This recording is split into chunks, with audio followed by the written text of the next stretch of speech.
Instagramda video ko'rib o'tirsiz, bitta video yoqadimi, like bosib, kommentariyadan nima bo'layotganda bitta siz uzun kommentariya tashlagan bo'ladi, bilasizmi? Uni ham admin ham ping qilib qo'ygan.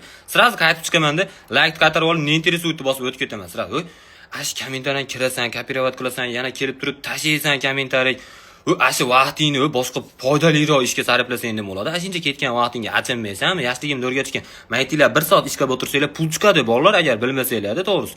Yoki qog'ozni bunday bo'lib olib turib, bunday tashab, ruchkani boshingizga ishqab bunday ko'tarsanglar, fizika qonun ko'tariladi haligi.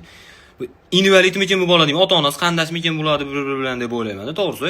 Unaqa qilishmang. Undan ham yomoni bor, hali eng xunuk odamlar qiladigan ish deb o'ylayman shuni. Tim xunuk. Shunaqa xunuk haligi.